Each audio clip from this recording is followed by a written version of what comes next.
Imagine stockpiling essential supplies for years, only to have them seized when they're needed most. Think it couldn't happen? In today's world, with growing government control over our everyday lives, from what we can buy to how we use our own resources, it's not a stretch to imagine our preps being next. In this video, we're diving into the legal frameworks that allow the government to seize resources during a crisis and how recent actions hinted a willingness to cross personal boundaries. Let's get started.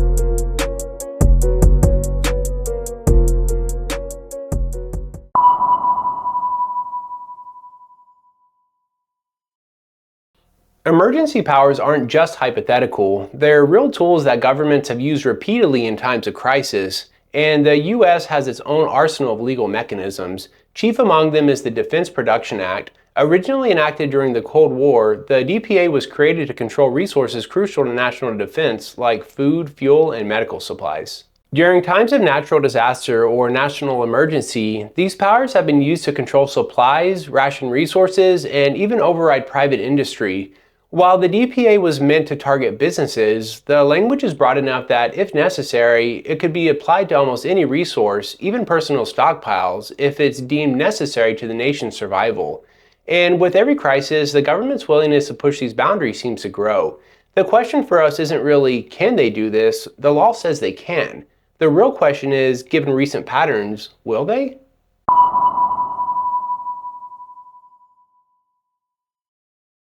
The Defense Production Act was already powerful when it was created, but over time, its reach has expanded even further. A key example is an executive order from 2012 that dramatically broadened what the government could control in an emergency. This executive order specifically mentions all resources necessary for national defense, including things that every prepper would rely on: food, water, fuel, and medical supplies. The language in these orders is intentionally broad, using phrases like allocation of resources and requisition of materials. Most people assume this only affects large businesses and corporations, but the vague wording leaves a gray area that could easily encompass private citizens and their stockpiles. If a true emergency were declared, those in power wouldn't need much to justify seizing individual supplies. It's not about if they could interpret it that way, it's about how far they're willing to go.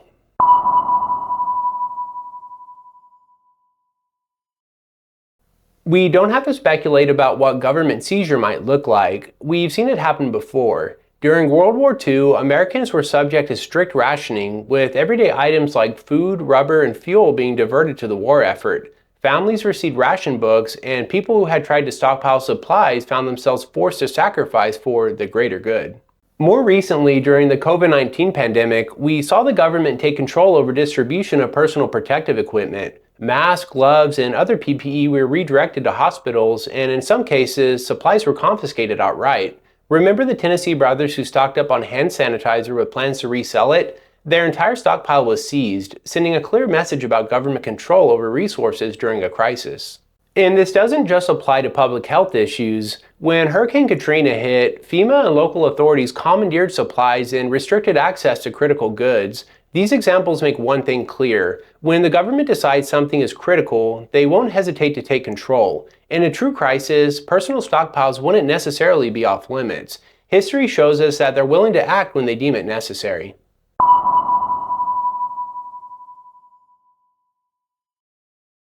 In recent years, we've witnessed government control over individual choices reach new heights, particularly during the pandemic. Health mandates, lockdowns, and travel restrictions pushed boundaries in ways we hadn't seen before. Under the banner of public health and safety, officials controlled where we went, what we wore, and even who we could see. Surveillance also became a common tool, with digital tracking to monitor who was exposed to whom and where they went.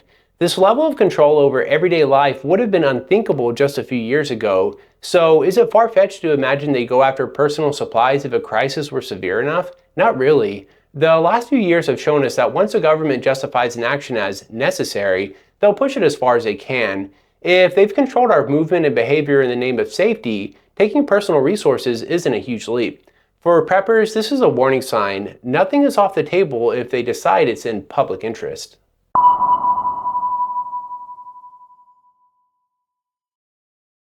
It's tempting to believe that the government wouldn't bother with individual preppers, but when we look at recent emergency policies and actions, there's an undeniable shift. If a severe enough crisis hit, a grid down event, a massive food shortage, or a distribution of fuel supplies, the government could easily justify targeting civilians, especially those with substantial stockpiles. Think about it. In times of extreme need, anyone with extra resources might be viewed as holding out on the community. And let's be real, the past few years have shown us just how fast government priorities can change, almost overnight. The idea that preppers are safe from this kind of intervention is just wishful thinking. We could find ourselves directly in the crosshairs if those in power decide our supplies are needed elsewhere.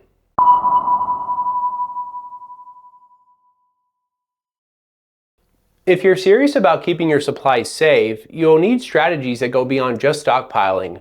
First, avoid keeping everything in one place. Spread your supplies across multiple locations. This way, if someone comes for your preps, they won't be able to take everything at once.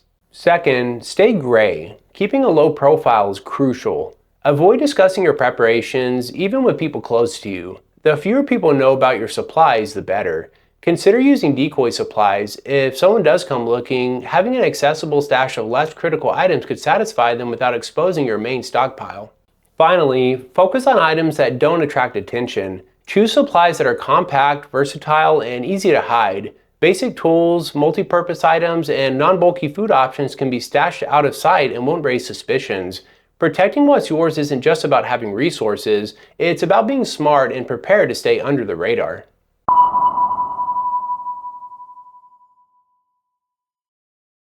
Staying aware of government actions is critical for anyone who's serious about prepping. Keep tabs on local and national laws, especially any executive orders or emergency policies that might impact personal freedoms or resources. Familiarize yourself with sites or local channels where updates are provided on legislative changes and emergency declarations. But you don't have to go at it alone. Building a trusted network of like-minded people can be a game changer. When you're part of a community, you're harder to isolate or control. A group of prepared individuals can share intelligence, provide backup, and offer support when needed. Community is especially helpful for bartering or sharing resources if supply chains break down. Prepping isn't just about individual resilience, it's about forming connections that make you stronger together.